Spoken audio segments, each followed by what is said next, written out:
সুনামগঞ্জ রামকৃষ্ণ মিশনের শতাধিক নারীকে বস্ত্র বিতরণ। পূজা মণ্ডপ পরিদর্শনে ধানের শীষের সম্ভাব্য প্রার্থী অ্যাডভোকেট নুরুল ইসলাম। কুলেন্দু শেখর দাস, সুনামগঞ্জ প্রতিনিধির তথ্যচিত্রে বিস্তারিত।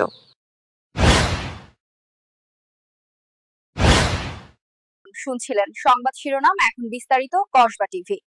সুনামগঞ্জের শারদীয় দুর্গাপূজা উপলক্ষে রামকৃষ্ণ মিশনে অনুষ্ঠিত হল বিশেষ বস্ত্র বিতরণ অনুষ্ঠান।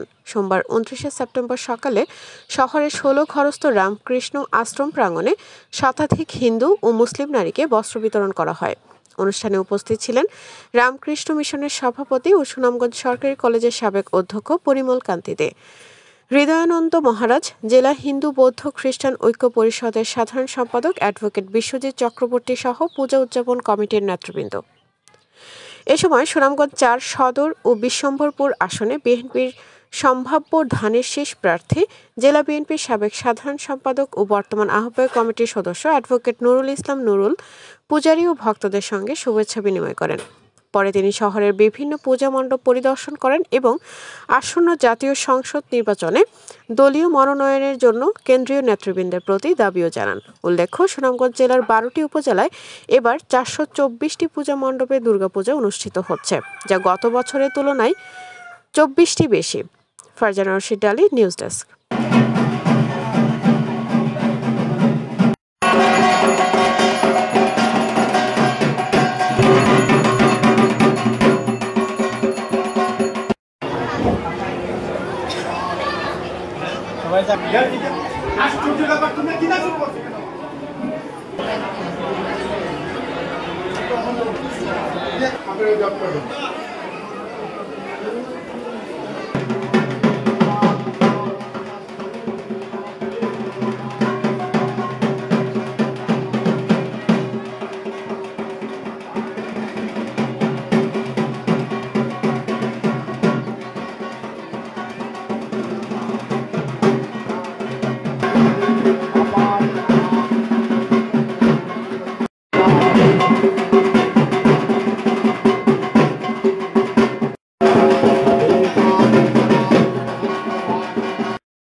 মহাষষ্ঠীর মধ্য দিয়ে কিন্তু শারদীয় দুর্গা উৎসব, প্রত্যেকটি মায়ের মধ্যেই আমাদের দুর্গা দেবীর অবস্থান করছেন এবং জ্যান্ত দুর্গা হিসেবে তাদেরকে আমরা মনে করি।